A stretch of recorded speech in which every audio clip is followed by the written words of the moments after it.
Hello students, मैं अखिलेश कुमार उर्फ राइसर। आज बहुत ही बढ़िया टॉपिक के साथ इंग्लिश ट्रांसलेशन, इंग्लिश स्पोकन में आप सभी का स्वागत है। फ्यूचर टेंस तो करीब करीब सारे ख़त्म हो चुके हैं। आज फ्यूचर टेंस भविष्यत काल के बारे में हम लोग क्लास करने जा रहे हैं। तो आप इस वीडियोस में पूरे शुरू से अंत तक बने रहेंगे, तभी तक आप लोगों को कुछ बातें समझ में आएगी, तभी आपकी कुछ बातें समझ में आएगी, नहीं तो दिमाग के ऊपर से ही जाएगा। तो इस फ्यूचर टेंस में आप सारे स्टूडेंट्स शुरू से अंत तक बने रहेंगे। देखिए, फ्यूचर टेंस मतलब होता है भविष्यत काल। इससे पहले आपने प्रेजेंट टेंस पढ़ लिया है, चारों इसका पार्ट्स पढ़ लिए होंगे, निगेटिव, इंट्रोगेटिव, क्वेश्चन वर्ड सारे पढ़े होंगे। पास्ट टेंस भी पढ़ लिए होंगे, पास्ट का चारों प्रकार पढ़ लिए होंगे, past indefinite, past continuous, past perfect और पास्ट परफेक्ट कंटिन्यूअस, ये चारों पढ़ लिए। फ्यूचर का भी future indefinite, future imperfect, future perfect और फ्यूचर परफेक्ट कंटिन्यूअस, ये चारों पढ़ लिए होंगे। इसके बाद आपका आया है फ्यूचर टेंस। फ्यूचर टेंस में भी चार प्रकार होते हैं। तो सबसे पहले फ्यूचर टेंस क्या होता है? भविष्यत काल। आने वाले समय को भविष्यत काल कहते हैं। जो समय आएगा, आने वाला समय जो होगा, कमिंग टाइम जो होगा, वह भविष्यत काल होगा। जैसे 1 घंटा बाद आप क्या करेंगे या 5 मिनट बाद आप क्या करेंगे, जो समय आएगा उसके बारे में अगर हम बात करते हैं तो वह टेंस हो जाएगा आपका फ्यूचर टेंस हो गया। भविष्य में कल क्या करने वाले हैं, 2 दिन बाद क्या करने वाले, जो भविष्य के बारे में सोच कर काम करते हैं, उसके वह आपका हो गया फ्यूचर टेंस। जी हाँ, तो future tense is the tense when the verb refers to an action in the future time, that is called future tense. When the verb refers to an action in the future time, that is called future tense. अर्थात भविष्य की बात बताने वाले, अर्थात आने वाले समय को भविष्यत काल कहते हैं। इंग्लिश में डिफिनेशन हो जाएगा when the verb refers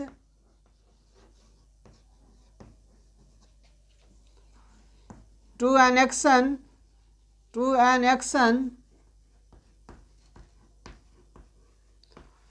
in the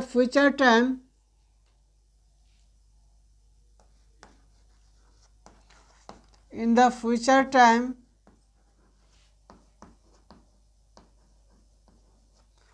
that is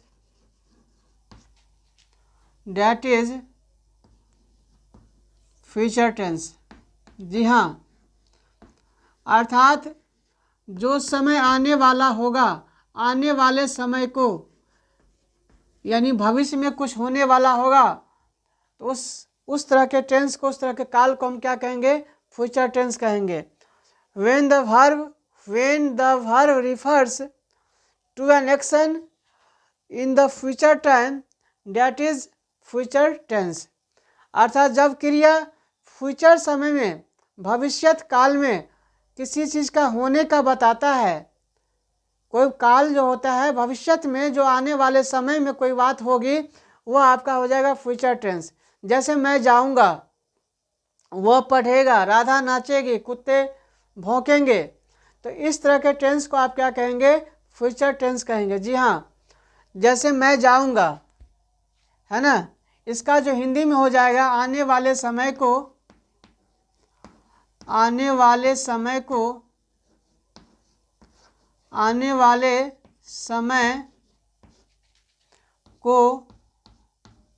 भविष्यत काल कहते हैं। भविष्यत काल कहते हैं। जी हाँ, या काल कहा जाता है। इसका जो पहचान होगा, फ्यूचर टेंस का जो पहचान होगा, आइडेंटिफिकेशन, कैसे पहचानेंगे जो ये फ्यूचर टेंस में है, तो इसका पहचान होगा, इसका आइडेंटिफिकेशन है मेरे बिगिनर्स, मेरे स्टूडेंट्स, पहचान होगा इसका वाक्य, हिंदी वाक्य के अंत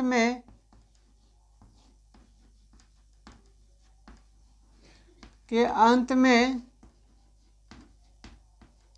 गा गे गी लगा रहता है, लगा रहता है, जी हाँ लगा रहता है या रहेगा, लगा रहेगा, है ना। हिंदी वाक्य अंत में यानी हिंदी वाक्य क्रिया के अंत में गा गे गी लगा रहेगा तो समझ जाए किस टेंस में है, फ्यूचर टेंस में। जैसे वह जाएगा, जैसे एज फॉर एग्जाम्पल वह जाएगा, वह जाएगा, है ना। मैं खाऊंगा, मैं खाऊंगा,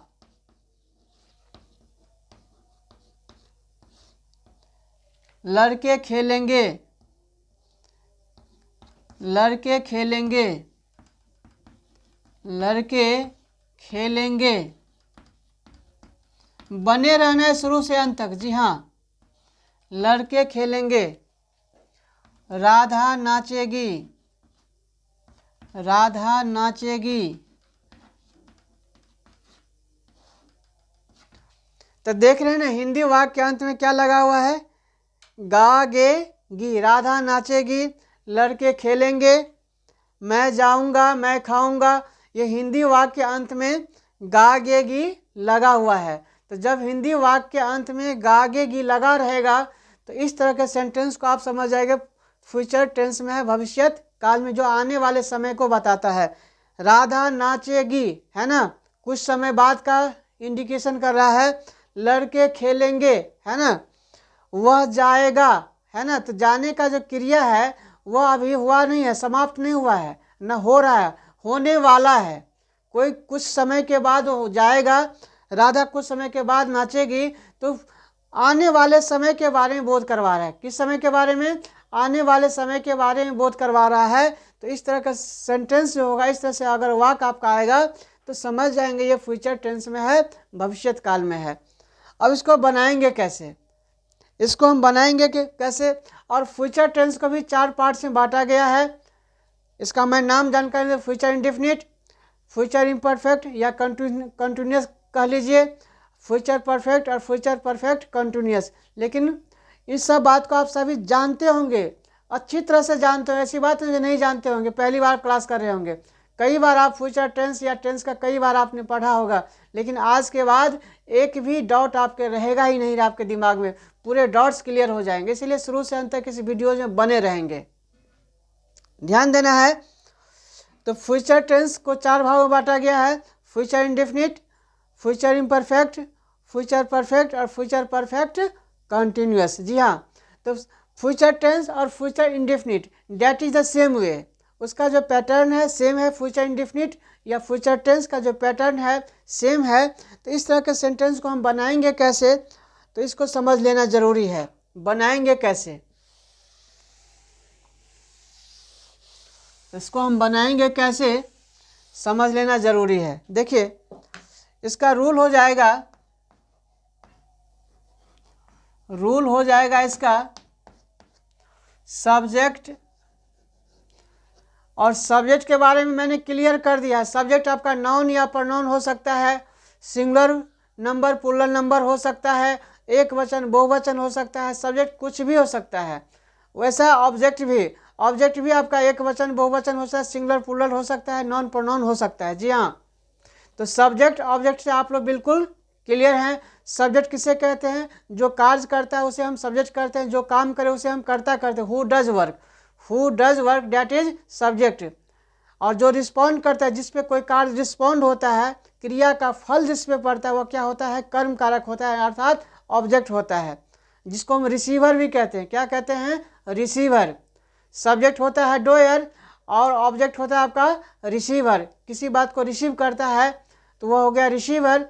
तो इस तरह के क्लास को भी हम करवाएंगे, बने रहना है शुरू से अंत तक, ध्यान देंगे। तो सबसे पहले सब्जेक्ट, सब्जेक्ट के बाद शैल या विल का प्रयोग करेंगे, शैल या विल का प्रयोग करेंगे, जिसका मतलब गागेगी होता है। इसके बाद V1 का प्रयोग करेंगे। जी हाँ, वर्ब की पहली फॉर्म यहाँ लगेगी, जैसे इट है, प्ले है, स्लीप है, डांस है, गो है, ये सारे वर्ब की पहली फॉर्म यानी वर्ब है, अपना रूप में है तो अपना रूप ही लेगा यहाँ पर, यहाँ रूप परिवर्तन नहीं करना है। जैसे गो है तो गो ही रहेगा, ईट है तो ईट ही रहेगा, प्ले है तो प्ले ही रहेगा, डांस है तो डांस ही रहेगा। ठीक है, सब्जेक्ट प्लस शैल या विल, इसके बाद V1। इसके बाद आपको करना है क्या है, अगर सेंटेंस में ऑब्जेक्ट है तो ऑब्जेक्ट डालना है। जी हाँ, अंत में फुल स्टॉप का प्रयोग करना ही करना है, क्योंकि आपका एडजेक्टिव सेंटेंस के बारे में बात हम कर रहे हैं। कौन सा सेंटेंस? एडजेक्टिव, फ्यूचर का एडजेक्टिव सेंटेंस बात हम कर रहे हैं, इसलिए अंत में फुल स्टॉप। साधारण वाक्य तो अंत में फुल स्टॉप लगाना ही लगाना है। यहाँ भी हिंदी में पूर्ण विराम लगा हुआ है, तो आप इंग्लिश में भी पूर्ण विराम यानी फुल स्टॉप का प्रयोग करेंगे। अब दो ऑप्शन है आपके साथ, सब्जेक्ट तो आपका क्लियर हो गया, ऑब्जेक्ट क्लियर हो गया आपका, बच गया शैल और विल। शैल और विल का प्रयोग हम कहाँ करेंगे? शैल का प्रयोग बस ध्यान रखना है, बने रहना है। शैल का प्रयोग आई और वी के साथ करना है बस, और किसी के साथ नहीं करना है।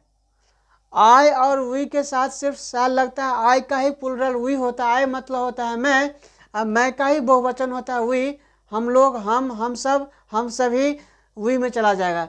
तो ये आई और वी इसी दोनों सब्जेक्ट के साथ यानी सिंगुलर और प्लुरल, आई का ही सिंगुलर और प्लुरल, ध्यान देना है, आई का ही सिंगुलर और प्लुरल में यानी फर्स्ट पर्सन के सिंगुलर और प्लुरल दोनों में ही शैल लगेगा, बाद बाकी कहीं नहीं शैल लगेगा, ध्यान रखना है। बाद में कि अब आपका हो गया विल, तो विल का प्रयोग आप कर सकते हैं सेकंड पर्सन के दोनों वचनों। सेकंड पर्सन में आपका यू आता है, जानते होंगे, नहीं जानते तो यहाँ से सीख लेना है। सेकंड पर्सन में यू आता है। इसके बाद थर्ड पर्सन का सिंगुलर और प्लुरल नंबर, थर्ड पर्सन का सिंगुलर नंबर में ही आता है, सी आता है, इट भी आता है, और इसका प्लुरल नंबर दे आता है। और साथ में और इतना ही नहीं, और बता रहा है क्या, कोई भी नाउन, सिंगुलर नाउन या सिंगुलर नाउन या सिंगुलर, बताइए, थर्ड पर्सन सिंगुलर नंबर कोई भी आ सकता है। सिंगुलर नाउन या सिंगुलर नंबर कह दीजिए, सिंगुलर नंबर या सिंगुलर नाउन। एक वचन संज्ञा के साथ विल लगेगा, जैसे राधा के साथ विल लगेगा, मोहन के साथ विल लगेगा, मोहन और सोहन दोनों आ जाएगा, फिर भी विल ही लगेगा। इसीलिए मैंने कह दिया है, सिंगुलर नाउन हो या प्लुरल नाउन हो, एक वचन संज्ञा हो या बहुवचन संज्ञा हो, उसके लिए भी आपका विल का ही प्रयोग होगा। जैसे Radha and Mohan will, Sita and Gita will, they will, he will, she will, इस तरह से। बट आई और वी के साथ आई शैल गो, मैं जाऊंगा, वी शैल गो, हम लोग जाएंगे, यू विल गो, आप जाएंगे या तुम जाओगे, तो यू के साथ वी विल लगता है। सिर्फ आई और वी, आई का ही प्लुरल नंबर वी होता है, इस दोनों के साथ ही सिर्फ शैल का प्रयोग करेंगे, बाद बाकी सभी के साथ आप विल का ही प्रयोग करेंगे। यह बात को आप लोग गांठ बांध करके दिमाग में रख लीजिएगा। क्लियर? तो अब इसको हम बनाएंगे, वह जाएगा तो हो जाएगा, वह का हो जाएगा ही, और ही के साथ क्या लगेगा, विल लगेगा, तो ही विल हो जाएगा गो, वर्ब की पहली फॉर्म। यहाँ ऑब्जेक्ट नहीं है तो ऑब्जेक्ट नहीं डालेंगे। जी हाँ, ही विल गो, वह जाएगा। मैं खाऊंगा तो मैं का हो जाएगा आई शैल हो जाएगा, आई शैल ईट हो जाएगा। जी हाँ, मैं खाऊंगा। लड़के खेलेंगे, लड़के का हो जाएगा बॉयज, प्लुरल नंबर में चला गया या प्लुरल नाउन हो गया, तो boys will play, boys will play, लड़के खेलेंगे। जी हाँ, बॉयज विल प्ले। राधा नाचेगी तो राधा ही होगा, आर कैपिटल लिख देंगे, राधा का स्पेलिंग सही से लिखेंगे, आर कैपिटल कर देंगे, राधा विल। और नाचना का होता है dance, Radha will dance. Clear? Radha will dance, Radha नाचेगी। तो इस तरह से आप फ्यूचर टेंस के बारे में समझे हैं। इसी का निगेटिव और स्पेशल रूल के बारे में थोड़ा सा हम चर्चा कर लेते हैं। बने रहना है शुरू से अंत तक वीडियो में। स्पेशल रूल क्या होता है इसका थोड़ा समझ लेंगे, फिर हम आगे के क्लास में इसका क्लियर करेंगे। स्पेशल रूल क्या होता है, देखिए, जहाँ पर अवश्य लग जाएगा, मैं अवश्य जाऊँगा, मैं अवश्य दिल्ली जाऊँगा, मैं अवश्य खाना खाऊँगा, तो जहाँ अवश्य लग जाएगा, निश्चित हो जाएगा, सर्टेन आ जाएगा, वहाँ पर थोड़ा सा चेंज कर देंगे। क्या चेंज कर देंगे ये समझ जाइए। जैसे मैं निश्चित पढ़ूंगा, मैं अवश्य पढ़ूंगा या निश्चित पढ़ूंगा, बात एक ही हुआ। मैं अवश्य पढ़ूंगा, तो यहाँ पर थोड़ा सा अंतर है बाबू, ज़्यादा अंतर नहीं है मेरे स्टूडेंट्स, मेरे बिगनर्स। कोई पूछ देगा मैं पढ़ूंगा तो क्लियर कर देंगे आई शैल गो। अब मैं अवश्य पढ़ूंगा पूछ देगा, लगा दिएगा आपका अवश्य, तो क्या होगा, तब क्या करेंगे, तो ध्यान रखिए। तो आई के साथ जहाँ अवश्य लग जाएगा, निश्चित लग जाएगा, तो आई के साथ विल आ जाएगा। जी हाँ, आई विल रीड हो जाएगा। ये हो गया स्पेशल नियम आपका।